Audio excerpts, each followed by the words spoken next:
ஓம் நம சிவாய. சிவாய நம, வய நமசி, யநம சிவ, நம சிவாய, மசிவயன. அனைவருக்கும் வணக்கம். அடியால் சிவலோக நாயகி சித்தர் பேசுறேன். இன்னைக்கு நம்ம பார்க்கக்கூடிய தலைப்பு திருமண தடை பற்றிய காரணங்கள். அதாவது ஒரு மனுஷனுக்கு திருமணம் அப்படின்றது ரொம்ப ரொம்ப முக்கியமானதுங்க. ஒருத்தர் ஜனிக்கிறதுல இருந்து மரணிக்கிறது வரை திருமணம் அப்படின்றது மறக்க முடியாத காரணம் இல்லையா? ஸோ அந்த திருமணம் அப்படின்றது தடைபட்டு போகுது. அது எதனால தடைபட்டு போகுது, அதை பத்தின காரணத்தை இந்த வீடியோவில் நம்ம பார்க்க போறோம். அதாவது பொதுவா இந்த ராசி நல்லா இருக்கு, அந்த ராசி நல்லா இருக்கு, இதெல்லாம் சொல்றது கோச்சார பலன்கள். அது திருமணத்திற்கு சூட்டபிள் ஆகாது. திருமணம்னு எடுத்துக்கிட்டோம் அப்படின்னா ஃபர்ஸ்ட் லக்னம் பேசிக்கா வச்சுக்கணும். ஒருத்தருக்கு, ஒரு தனிப்பட்ட மனிதருக்கு லக்னம்ன்றது உயிர், ராசின்றது உடல், லக்னம்ன்றது உயிர். நான் ஏற்கனவே சொன்ன மாதிரி லக்னம் தான் 65% பேசும், மிச்சம் 35% தான் ராசின்றது பேசும். இந்த திருமணத்தின்றது சுயமா நம்ம பார்க்கறது இல்லையா? ஸோ இந்த ஒருத்தருக்கு தனுசு லக்னம்னு எடுத்துக்குவோம். ஃபார் எக்ஸாம்பிள் தனுசு லக்னம். அந்த தனுசு லக்னம்க்கு லக்னாதிபதி யாரு? குரு பகவான். அந்த குரு பகவான் நீச்சமாகாம இருக்கணும். அந்த நீச்சமாகாம இருந்து அதுல இருந்து நேரா 2வது ஸ்தானத்தை பார்க்கணும்.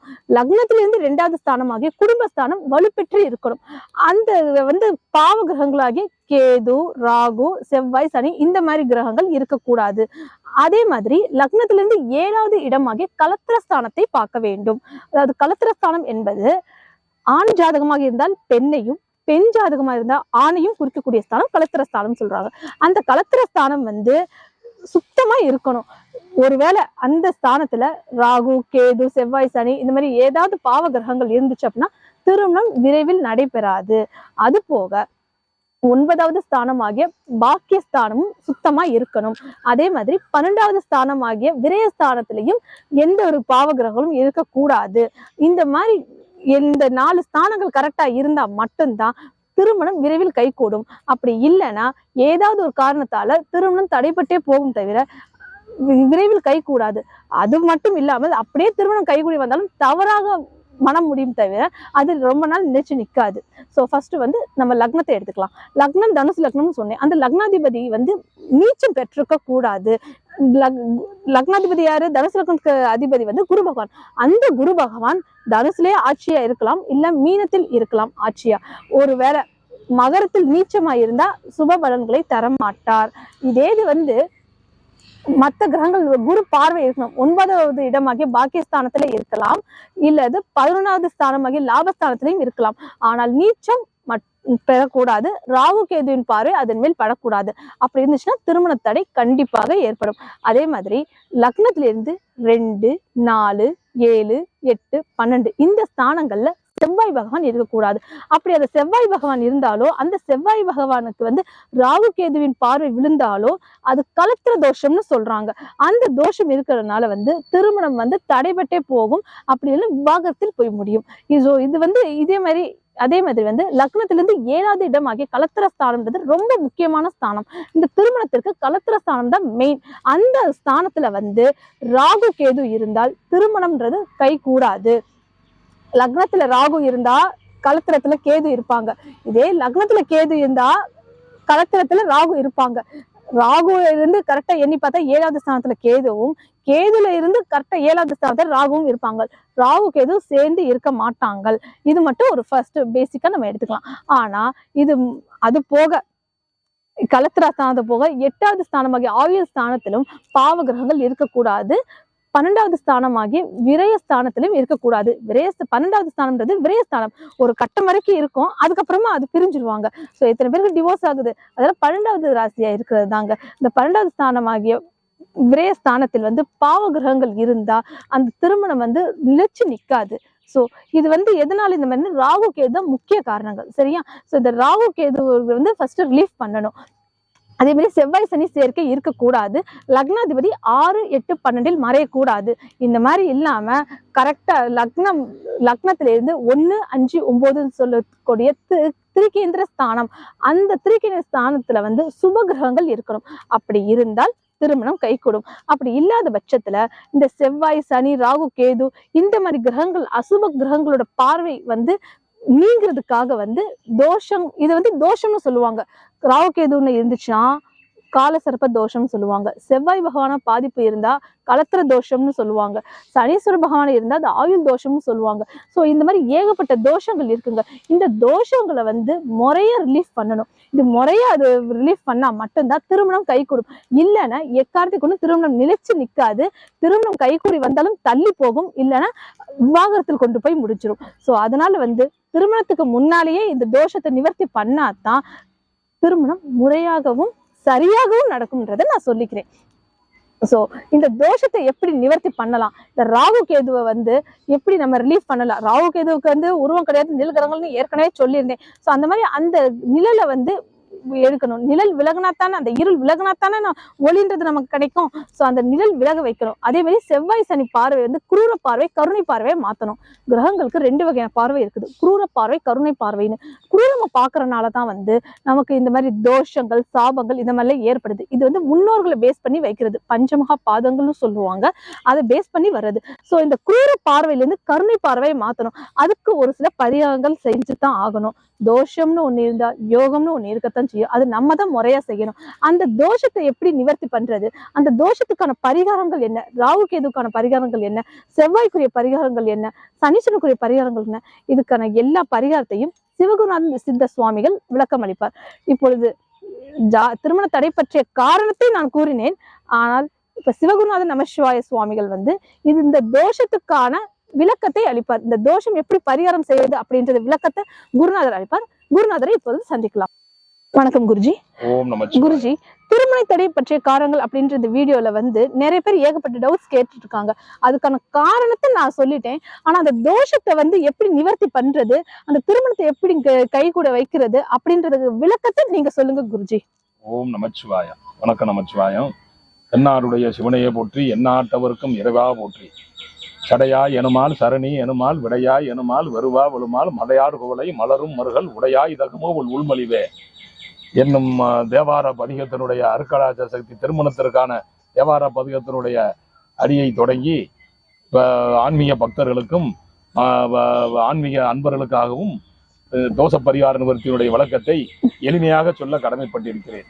பல ஆன்மீக பக்தர்கள் தோஷ நிவர்த்தி என்று ஒவ்வொருவரும் ஒவ்வொரு வகையாக சொல்கிறார்களே, இது உண்மைதானா, இது போலிதானா, இல்லை பொய்யா என்று பல சந்தேகங்களுடன் பல மாதிரி ஆன்மீக பக்தர்கள் கேட்கிறார்கள்.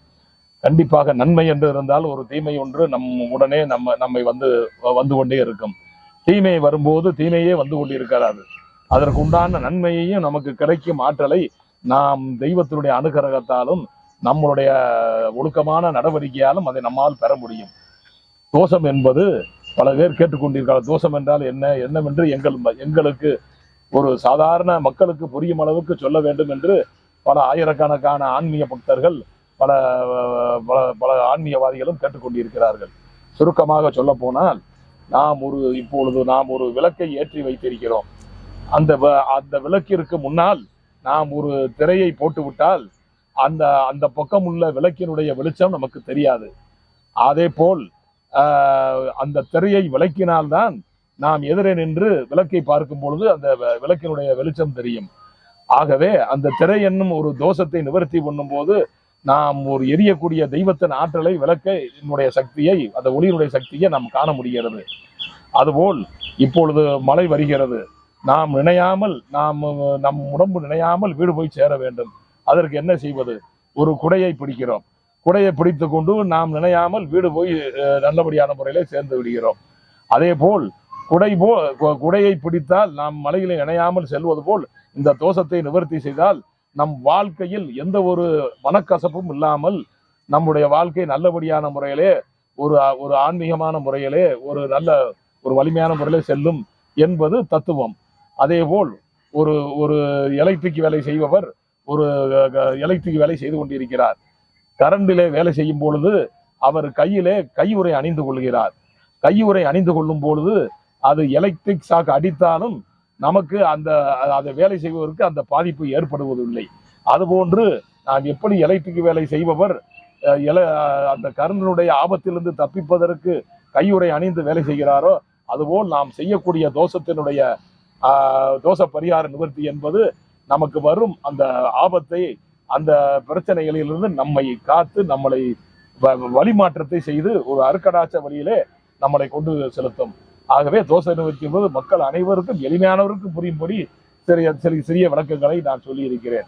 மற்றபடி ஜாதக ரீதியாக தோஷம் என்பது என்னுடைய அடியனுடைய சீடர் சர்க்குரு நாயகி சிவலோக நாயகி சாமிகள் சொன்னது போல் ஒவ்வொரு தோஷமும் கண்டிப்பாக ஜாதக ரீதியாக முறையாக ஜாதகம் சரியான முறை எழுதி அதை நாம் தேவப்பிரசன்னம் போடும்போது அதை கணிக்கும் போது அனைத்து தோஷ பிரச்சனைகளும் அதில் உள்ள நன்மை தீமை தெரிந்துவிடும். அப்படி தெரியும் போது அதில் பிரச்சனை இருக்கு. இன்றைய காலகட்டத்திலே ஆண்களுக்கு பெண் வரன் கிடைப்பதும் பெண்களுக்கு ஆண் வரன் கிடைப்பதும் மிகவும் அரிதாக இருக்கிறது. ஆணுக்கு ஒரு தகுதி இருந்தும் 40 வயது 35 வயது 50 வயது கூட திருமணம் செய்யாமல் பெண் அதற்கு ஒரு ஆண் நல்ல திறமையாகவும் நல்ல ஆற்றலாகவும் இருக்கும் ஆணுக்கு ஒரு நல்ல அதற்கு அமைப்பார் போல் பெண் கிடைப்பது சிரமமாக இருக்கிறது. பெண் அறிவும் ஆற்றலும் ஞானமும் இருக்கும் பெண்ணுக்கு அதற்கு தகுந்தாற் போல் ஒரு ஆண் வரன் நல்லபடியான முறையிலே அமைவதற்கும் இந்த காலகட்டத்திலே மிகவும் சிரமமாக இருக்கிறது. ஆகவே அவர்களுக்கு வயது முதிர்ச்சி ஏற்பட்டு விடுகிறது. எனவே இந்த காலகட்டத்திலே அதனுடைய ஜாதகத்தை நல்லபடியான முறையிலே சித்தருடைய அருள்வாக்கால் நல்லபடியான முறையிலே கணித்து சித்தருடைய அருள்வாக்கால் நல்லபடியான முறையிலே கணித்து அதில் என்ன குறைகள் இருக்கிறது, என்ன நிறைகள் இருக்கிறது, ஏன் இந்த தடைபடுகிறது, என்ன காரணம் என்பதை தீர்க்கமாக என் அரியனுடைய குருநாதன் திரு அண்ணாமலையார் அருட்கடாட்சத்தால் அதை ஆராய்ந்து அந்த தோஷ நிவர்த்திகளை சரிவர செய்து கொண்டு இன்று நூற்றுக்கணக்கானவர்கள் வயதாகியும் திருமணம் ஆகாதவருக்கு நல்லபடியான முறையிலே வாக்கு சக்தியுடன் நல்லபடியான முறையிலே அந்த பரிகாரத்தை நிவர்த்தி செய்து இன்று திருமணம் அடைந்து அவரவர்கள் இன்று திருமணமாகி நல்லபடியான முறை குழந்தைகளெல்லாம் பெற்று நல்லபடியான முறையிலே ஒரு சந்தோஷமான வாழ்க்கையிலே இன்று இருந்து கொண்டிருக்கிறார்கள். அவர்கள் அரியணை தொடர்பு கொண்டு அரியனுக்கு வாழ்த்துக்களையும் மனதார தெரிவித்துக் கொண்டிருக்கிறார்கள். இந்த தோஷத்தை நிவர்த்தி செய்வது என்னவென்றால் வரலாற்றிலே அருணகிரிநாதர் சுவாமிகள் சொன்னது போல்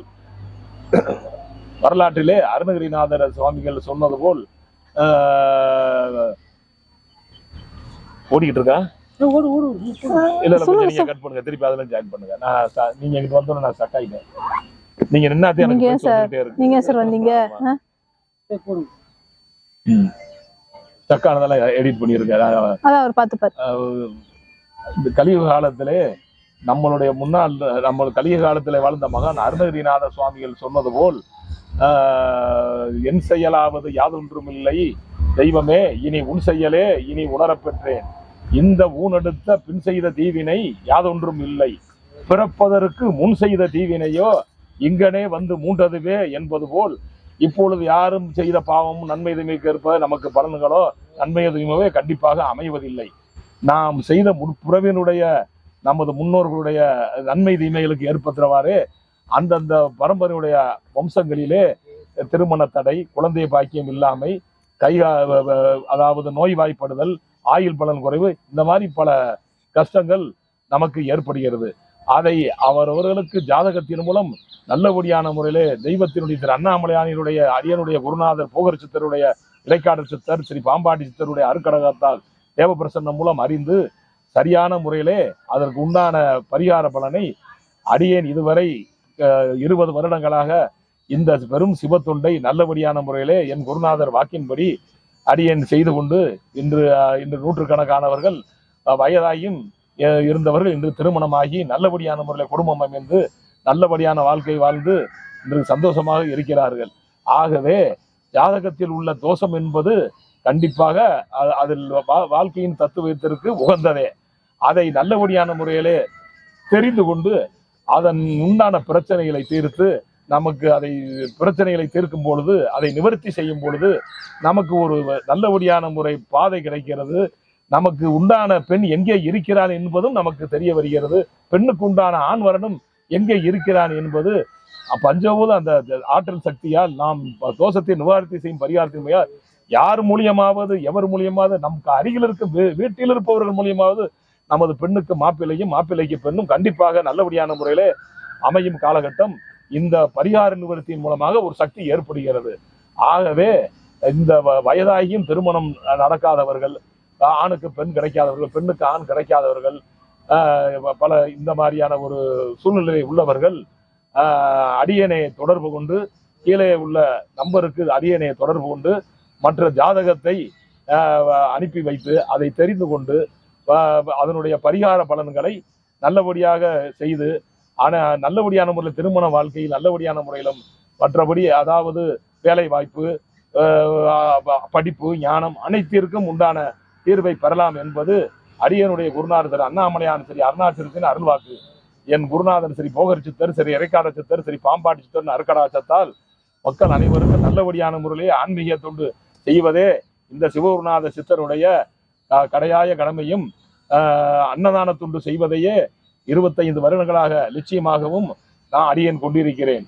அன்னதான தொண்டை பசியின்றி வருபவர்களுக்கு அன்னதானமே மிகச் சிறந்தது என்று என் குருநாதருக்கு குருநாதராய் வழங்கிய திருவண்ணாமலையிலே ஜீவமுக்தியாய் குடியுண்டுள்ள ஸ்ரீ விருப்பாட்சி சித்தரும் ஸ்ரீ மகா யோகி காட்டு சிவா சித்தரும் ஸ்ரீ குகை நமச்சிவாயம் சுவாமிகளும் ஸ்ரீ ஈசானிய ஞானதேசிவர சுவாமிகளும் இன்னும் பல அரியனுடைய குருநாதரை திகழக்கூடியவர்களுடைய அருக்கராசத்தால் அன்னதான தொண்டே சிறந்தது, சிவத்தொண்டே சிறந்தது. பக்தி பெருகட்டும், அமைதி பெருகட்டும், உழைப்பு பெருகட்டும் என்று குருநாதர் சொன்னது போல் மக்கள் அனைவரும் நோய் நொடி இல்லாமல் இந்த தேசத்திற்கான நன்மைகளை செய்தும் தன் குடும்பத்திற்கான நன்மைகளுக்காக உழைத்தும் நல்லபடியான முறையிலே அவரவர் திறமைக்கு என்ன இருக்கிறதோ அந்த அடிப்படையிலேயே நல்லபடியான முறையிலே இருந்து சிறந்து விளங்கி ஆன்மீக பக்தியுடன் குடும்ப வாழ்க்கையிலே சிறப்பாக இருக்க வேண்டும் என்பதே சித்தர் சிவகுருநாதரினுடைய நமச்சிவாய சுவாமிகளுடைய தலையாய கடமை. அதை 25 வருடங்களாக மிகவும் பக்தியோடும் மிகவும் என் குருநாதருடைய அருள்வாக்கோடும் செய்து கொண்டிருக்கிறேன். ஓம் நமச்சிவாயா. திருச்சிற்றம்பலம், திருநீலகண்டம், தில்லை சிதம்பரம். ஓம் நமச்சிவாயா. இந்த நேர்களே, இன்னைக்கு குருநாதர் கொடுத்த விளக்கம் அனைவருக்கும் பயனுள்ளதா இருக்கும்னு நாங்க எல்லாரும் நம்புறோம். இதை பத்தி வேற ஏதாவது விளக்கம் தேவைப்பட்டுச்சு அப்படின்னா ஸ்கிரீன்ல தெரியல இந்த நம்பருக்கு கால் பண்ணீங்கன்னா உங்களுக்கு தேவையான விளக்கத்தை பெற்றுக்கொள்ளலாம். குருநாதர் இந்த மாதிரி ஏகப்பட்ட பரிகாரம் செஞ்சு எல்லாருக்கும் நல்ல வரன் கழித்து மன வாழ்க்கை நல்லவராக அமைவதற்கு வல்லவர் என்பதை தெரிவித்துக் கொள்கிறேன். வேற ஏதாவது டீடைல்ஸ் தேவைப்பட்டுச்சு அப்படின்னா ஸ்கிரீன்ல தெரிய நம்பருக்கு கால் பண்ணுங்க, தேவையான விளக்கத்தை பெற்றுக்கொள்ளலாம். இப்படிக்கு சிவலோக நாயகி சித்தர். ஓம் நம சிவாய. சிவாய நம. ஓம்.